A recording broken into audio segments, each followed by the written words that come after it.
ከእያንዳንዱ ብሩህ ተስፋ ጀርባ በሩቅ አገር የሚከፈል የድካም ዋጋ አለ። ዓለም ያሸለበች በሚመስልበት በዛ ብርዳማ ሌሊት እነሱ ግን ይተጋሉ። ያ በሩቅ የሚፈሰው ላብ እዚህ ሀገር ቤት የደስታ ማዕድ ሆኖ ይቀርባል። ስኬታቸው በፈገግታ የታጀበ ሳይሆን በርቀት በብቸኝነትና በብርቱ መስዋዕትነት የታነጸ ነው። እያንዳንዱ ዝውውር ሁለት ዓለማትን የሚያገናኝ የማይታይ የፍቅር ድልድይ ነው። ለሚያደርጉት ውለታ ምስጋናን አይጠብቁም። የውስጥ እርካታቸው ብቻ በቂያቸው ነው። ርቀት ቢለያየንም በልባችን ግን አንድ ላይ ነን። ጨለማ ለነበሩ ቤቶች ብርሃን፣ ለሕፃናት ተስፋ፣ ለቤተሰብ ደግሞ እረፍት ይሰጣል። ዛሬም ነገም በዓለም ዙሪያ ላላቸው የጽናት ተምሳሌቶች አቢሲኒያ የልባችሁን መሻት ያደርሳል። ምክንያቱም የእናንተ ድካም የእኛ ሕይወት ነውና። አቢሲኒያ ረሚት፣ የፍቅር መንገድ፣ የትውልድ ድልድይ። አቢሲኒያ የሁሉም ምርጫ።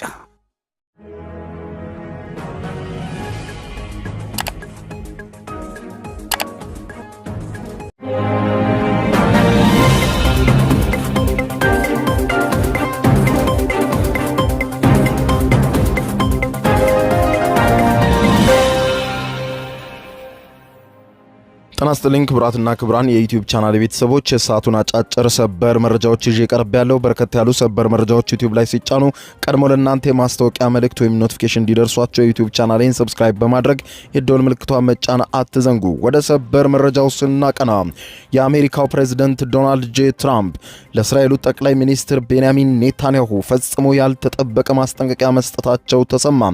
ፕሬዝዳንት ዶናልድ ጄ ትራምፕ ዛሬ ንጋቱን ለአክሲዮስ የዜና ወኪል ቃል በቃል እንደነገሩት ከሆነ ለእስራኤሉ ጠቅላይ ሚኒስትር ቤንያሚን ኔታንያሁ ማስጠንቀቂያ ሰጥቻለሁ፣ ከዚህ በኋላ ኢራን ላይ ከተኮስክ ምናልባትም ብቻህን ትዋጋታለህ፣ የሚደግፍም አይኖርም በማለት አስጠንቅቄዋለሁ ሲሉ ለአክሲዮስ ተናግረዋል። ጉዳዩን በተመለከተ በሰፊ የማስደምጣችሁ መረጃ ይኖራል።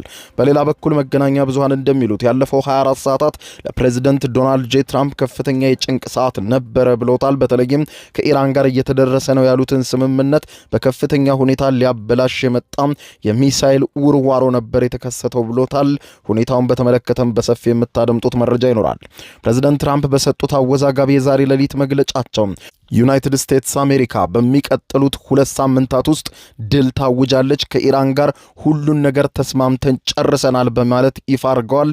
ትራምፕ ይህንን ከተናገሩ ከአንድ ሰዓት በኋላ የኢራን ዋና ተደራዳሪ ቃሊባፍ ቅጥፈት ሲሉ መግለጫ ሰጥተዋል። ትራምፕ የሚሉትን ማናቸውንም ነገር ስለ ኢራን አትመኑ፣ ምንም የተደረሰ ስምምነት የለም ሲሉ አስተባብለዋል። ጉዳዩን በተመለከተ በስፋት የምታደምጡት ሰበር መረጃ ይኖራል።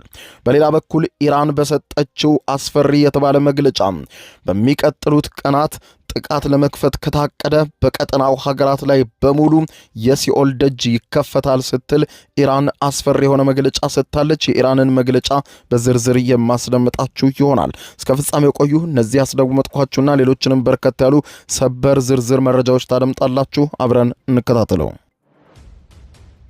በቅድሚያም ባለፉት 24 ሰዓታት ውስጥ በሚሳኤል ማዕበል ተጨናንቆ ያለው የመካከለኛው ምስራቅ ቀጠና አሁን ጊዜያዊ ረፍት ማግኘቱ ተዘግቧል። በመካከለኛው ምስራቅ ያለው የጦርነት አውድማ የአሜሪካ ቀጥተኛ ጣልቃ ገብነትና ዲፕሎማሲያዊ ፍጥጫ በከፍተኛ ደረጃ እየፈተነው ይገኛል ያለው አክሲዮስ የዜና ወኪል የአሜሪካው ፕሬዝዳንት ዶናልድ ጄ ትራምፕ ለእስራኤሉ ጠቅላይ ሚኒስትር ቤንያሚን ኔታንያሁ የሰጡት ጥብቅ ማስጠንቀቂያ ግጭቱን ወደ ከፋ ደረጃ እንዳያመራ ጊዜያዊ ረፍት ለቀጠናው ፈጥሮለታል ብሏል። ፕሬዝዳንት ትራምፕ ለታዋቂው የአሜሪካው የዜና አውታር አክሲዮስ የዜና ወኪል ዛሬ ሌሊቱን በሰጡት ቃለ ምልልስ እንዳስታወቁት ከሆነ እስራኤል በኢራን ላይ የምታካሂደውን ወታደራዊ ጥቃት የምትቀጥል ከሆነ ያለምንም ደጋፊ ብቻዋን ልትቀር እንደምትችል ኔታንያሁ ጥብቅ ማስጠንቀቂያ ሰጥቻለሁ፣ ከዚህ በኋላ ኢራንን ከነካሃት ብቻን ትጋፈጣታለን ያልኩት ብለዋል። ቤንያሚን ኔታንያሁ ብትጠነቀቅ ይሻላል፣ ካልሆነ ግን በጣም በቅርቡ ብቻን ትቀራታለህ፣ በምንም ጦርነት ውስጥ አላግዝህም ብዬ አስጠንቅቄዋለሁ ሲሉ ትራምፕ ለአክሲዮስ የዜና ወኪል ጋዜጠኛ ባራክ ራቪድ ቃል በቃል አስረግጠው ነግረውታል። ይህ የፕሬዝዳንት ዶናልድ ጄ ትራምፕ ማስጠንቀቂያ የመጣው እስራኤል በእሁድ ዕለት በኢራን ላይ ስላቀደችው ጥቃት ለአሜሪካ በጣም የዘገየ ማሳወቂያ ከሰጠች በኋላ ነው።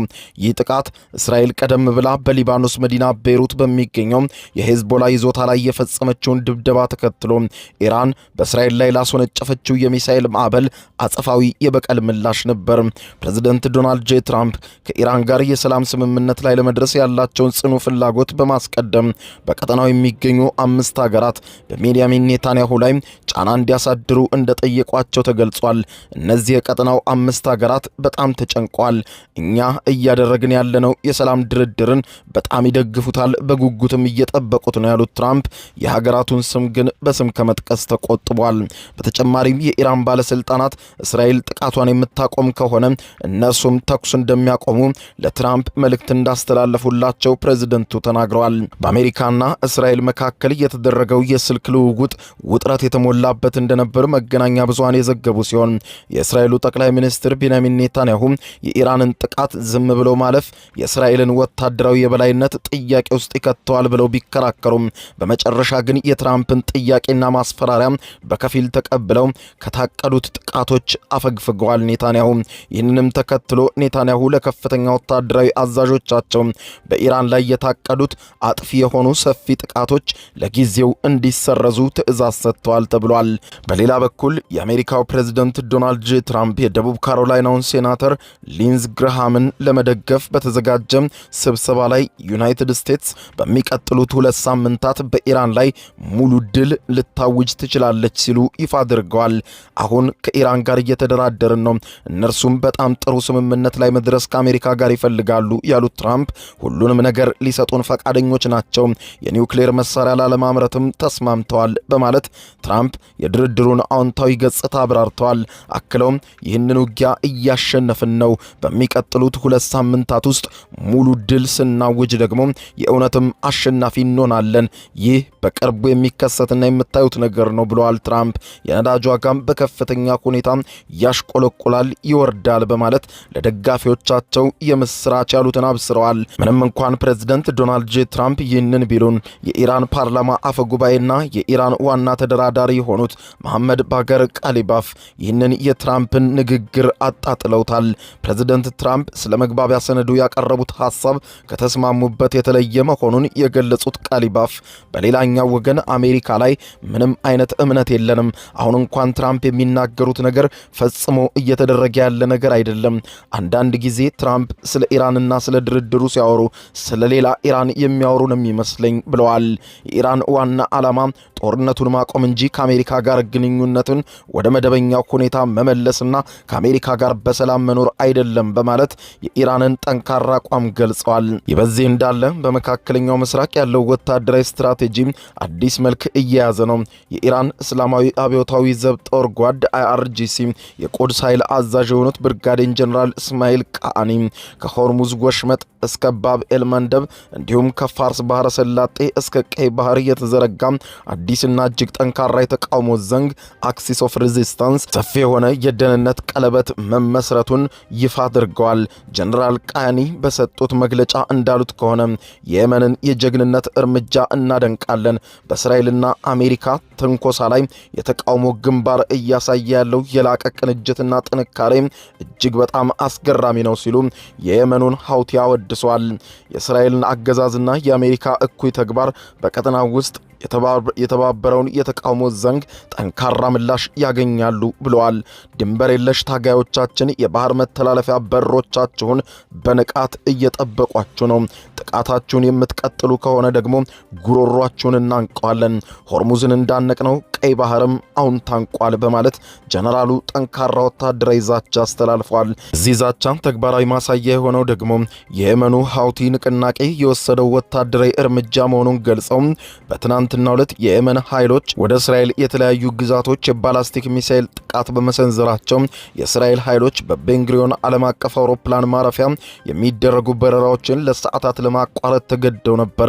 ጥቃቱን ተከትሎ በቴል አቪቭና በማዕከላዊ እንዲሁም በደቡባዊ በኢላማው የተያዙ ግዛቶች የአደጋ ጊዜ ማስጠንቀቂያ ሳይረኖች የጮሁ ሲሆን ይህንን የየመን እርምጃን የእስራኤልን የአየር ክልል ለጊዜውም ቢሆን በማግለል ስኬታማ መሆኑን አሳይቷል ብለዋል። ፕሬስ ቲቪ እንደዘገበው ከሆነ የየመን ታጣቂ ኃይሎች ቃል አቀባይ ያህያ ሳሬኢ ይህ እርምጃ የተጨቆኑትን ህዝቦች ለመመለስና ቅዱስ የሆነ ወታደራዊ እርምጃን ለመውሰድ በማሰባችን ነው ሲሉ ተናግረዋል። በሌላ በኩል ኢራን ዛሬ ሌሊቱን በሰጠችው መግለጫ የገሃነም ደጅ ይከፈታል ስትል መግለጫዋን በአስደንጋጭ ቃላት ጀምራለች። የኢራን ከፍተኛ የብሔራዊ ደህንነት ምክር ቤት ጸሐፊ የሆኑት መሐመድ ባገር ዞልቃደር በሰጡት መግለጫ እንዳሉት የዩናይትድ ስቴትስና የእስራኤል እኩይ ጥምረት ሌላ ስህተት የሚፈጽም ከሆነ ቀጠናው በሙሉ ለነርሱ ገሃነም ወደሚሆንበት የሲኦል ደጅ ወደሚከፈትበት ነገር በነገው ዕለት አሊያም በቀጣዮቹ ቀን እናመራለን ብለዋል። ኢራን ጥቃት እስከደረሰባት ድረስ የትኛውም የጎረቤት ሀገርም ሆነ የቀጠናው ሀገር ፈጽሞ ተኝቶ አያድራትም ብለዋል። ባሳለፍነው ሰኔ ወር መጀመሪያ ላይ የኢራን አብዮታዊ ዘብ ጦር ጓዳ IRGC በሰሜናዊ የእስራኤል ግዛቶች በሚገኙ ቦታዎች ላይ ተከታታይ የሚሳኤል ጥቃቶች መፈጸሙ ይታወሳል። ይህን ጥቃት የተፈጸመው እስራኤል የተኩስ አቁም ስምምነቱን በመጣስ በሊባኖሷ መዲና ቤይሩት በሚገኘው የዳህዬ የጦር ሰፈር ላይ ለፈጸመችው የአየር ጥቃት አጽፋ ነበር። በትናንትናው ዕለትም እስራኤል በበርካታ የኢራን ከተሞች ላይ ጥቃት መፈጸሟን ተከትሎ የኢራን አብዮታዊ ዘብ ጓዳ IRGC በሰሜናዊ የእስራኤል ግዛቶች በሚገኙ ስትራቴጂካዊዎቹ ኔቫቲምና ቴልፍኖፍ በተባሉ የአየር ኃይል የጦር ሰፈሮች ላይ ከባድ ጥቃት ፈጽሟል። ጾልጋደር በመግለጫቸው እንዳስገነዘቡት የኢራናውያን የዓመታት ጽናት በተለይም የቅርብ ጊዜው የአሜሪካና የእስራኤል ጥቃትን ተከትሎ በነበሩት 100 ቀናት የታየው ተጋድሎ በዓለም አቀፍ የደህንነት ስርዓት ላይ መሰረታዊ ለውጥ አምጥቷል ባይ ናቸው።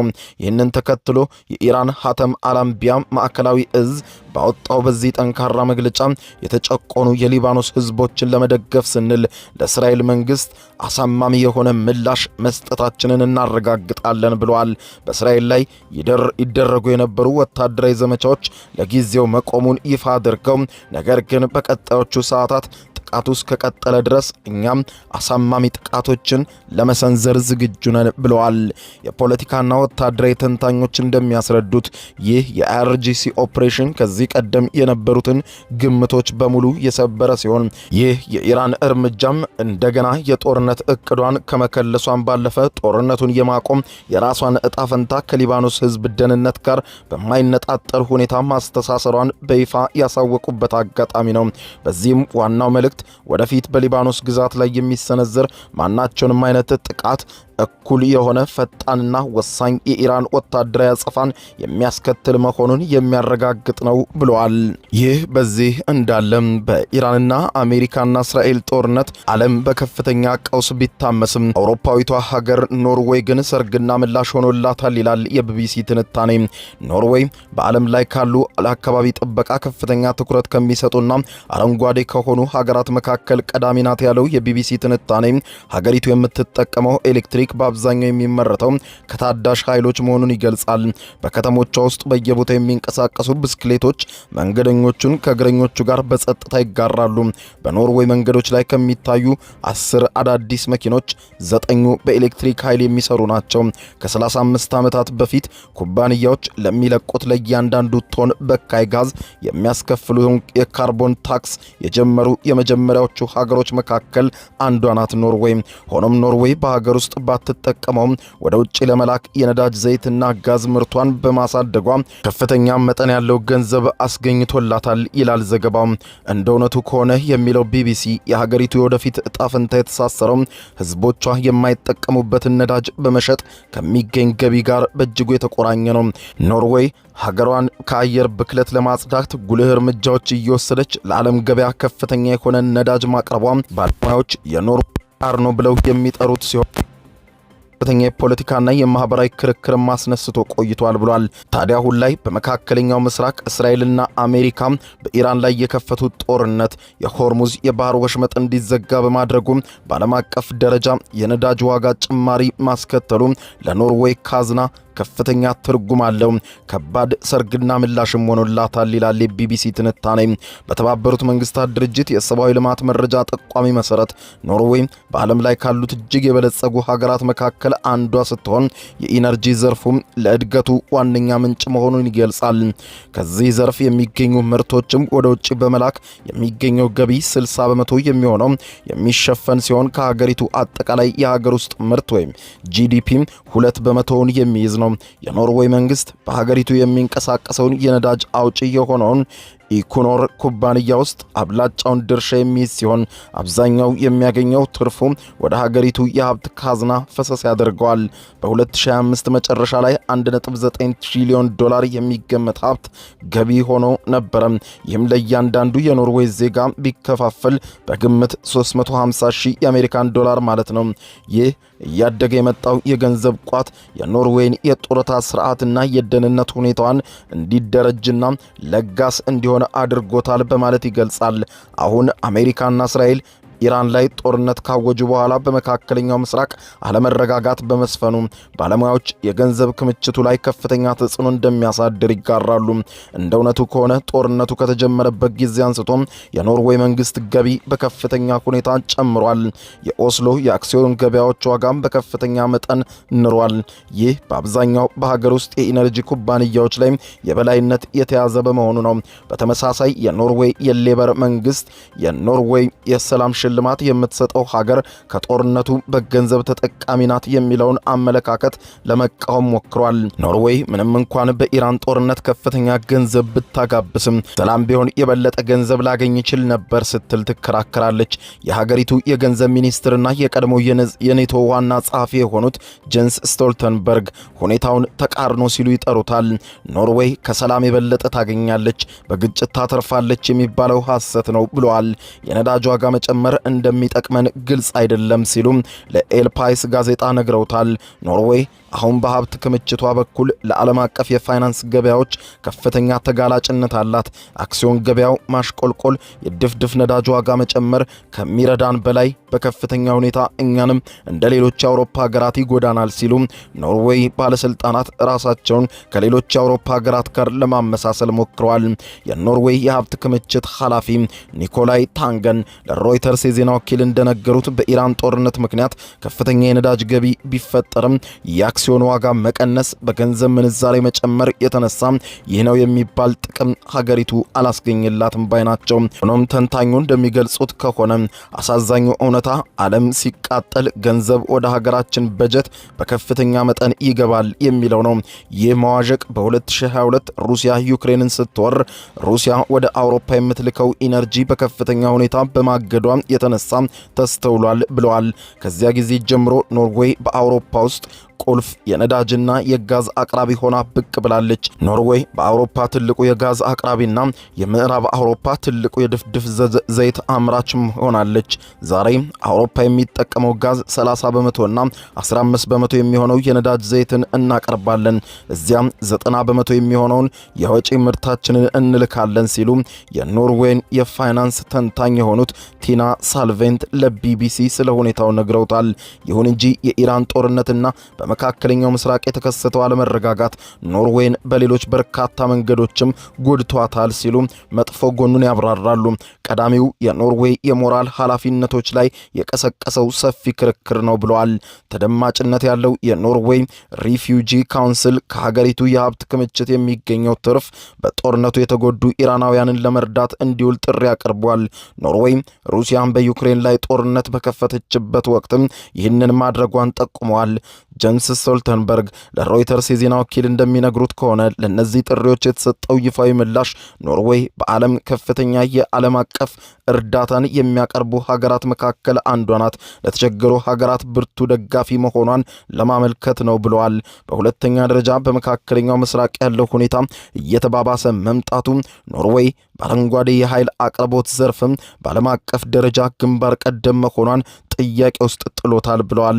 አንዳንድ ታዛቢዎች እንደሚሉት በመካከለኛው ምስራቅ ያለው አለመረጋጋት በአረንጓዴ ቴክኖሎጂና ኦስሎ ለረጅም ጊዜ ለዘርፉ ያላትን ቁርጠኝነት ያዘገየው ይመስላል ብለዋል። የኖርዌይ የአካባቢ ጥበቃ ማህበር ፕሬዝደንት የሆኑት ትሩልስ ጉልፋውን ለቢቢሲ እንደኔ ላሉ የኖርዌይ የአካባቢ ጥበቃ ተሟጋች ሰዎች ሁኔታውን አሳፋሪ እንደሆነ ግልጽ ነው ብለዋል። በኖርዌይ ውስጥ ያለው ዋነኛ መከራከሪያ አሁን ዓለም አቀፍ አለመረጋጋት በነዳጅና በጋዝ ላይ የበለጠ ጥገኛ መሆኑን የሚያረጋግጥ መሆኑን ወደ መቀበል እየተሸጋገረ ነው ሲሉ ጎግሎውንስ ተናግረዋል። ተንታኞችም መገናኛ ብዙሃንም እንደሚያረጋግጡት ምንም እንኳን ኖርዌይ ከዚህ ጦርነት ተጠቃሚ አይደለውም ብትልም ጦርነቱ ከፈነዳበት ጊዜ ጀምሮ ግን በቢሊዮን የሚቆጠር ዶላር ወደ ኖርዌይ መንግስት ካዝና በከፍተኛ ቁጥር እየፈሰሰ ነው ብለዋል። ምንም እንኳን ብታስተባብለውም አያሌ ገንዘቦችን ማፈሷ ግን አልቀረም ብለዋል።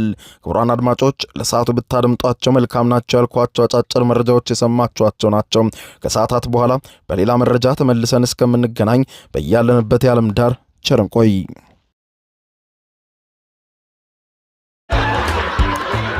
አሁን ከልቦ ለመሳቅ ይዘጋጁ። ጊዜው የአቧራው ጨሰ ቲያትር ነው። ዘወትር ዓርብ በ12 ሰዓት በዓለም ሲኒማ ቀጠሮን ያደርጉ። ወይ አቧራው ጨሰ ቅድስት ገብረስላሴ፣ ቃል ኪዳን ታምሮ፣ ሱራፌል ብስራትና አቤል ብርሃኑ የወይኗ ልጅ በድንቅ ሁኔታ ይተውኑበታል። ከኔ ጋር ግን አንግባባም አይደል? ሳቅ እንደ ጥጥ ይፈተላል። በቃላት እያዋዛ በድርጊት ያስደምማል። አዎ ምስክር የለኝም። አቧራው ጨሰ ልብ አንጠልጣይ ኮሜዲ ቲያትር። ደራሲ ሱራፌል ብስራት፣ አዘጋጅ አቤል ሰለሞን። ዘወትር ዓርብ በ12 ሰዓት በዓለም ሲኒማ እንገናኝ። እናንተ ተወያዩ፣ እኛ እንውጣላቸው አይደል? ወዴት ነው የምትሄደው? አቧራው ጨሰ የዘመኑ ምርጥ ኮሜዲ ቲያትር። የዩቲዩብ የስኬት ሚስጥሮችን በዝርዝር የያዘው የአቤል ብርሃኑ የወይኗ ልጅ መጽሐፍ ሁለተኛ እትም በገበያ ላይ። ዩቲዩብ ለመጀመር በአጭር ጊዜ ስኬትን ለመቀዳጀት አስበዋል? ዩቲዩብ ብጀምር ስንት ብር አገኘሁም ብለው አስበዋል? እንግዲያውስ በዩቲዩብ 2 የወርቅ 3 የብር ሽልማቶችን ያገኘው የአቤል ብርሃኑ የወይኗ ልጅ የዩቲዩብ ሚስጥሮች መጽሐፍ በዝርዝር ሁሉንም ያብራራሉታል። ዛሬውኑ ገዝተው ህልሞን እውን የሚያደርጉበትን የዩቲዩብ የስኬት መንገድ ይጀምሩ። በሀገር ቤት አከፋፋይ አዲስ አበባ ሜክሲኮ ኮሜርስ መጽሐፍት መደብር። በውጭ ሀገራት ለምትገኙ ከአማዞን ላይ ብታዙ በቀናት ውስጥ ደጁ ይደርሳል። የአማዞን ሊንኩን እዚህ ቪዲዮ ኮሜንት ላይ ያገኙታል። የዩቲዩብ ሚስጥሮች ዘመኑ ጋር ተፈላጊ መጽሐፍ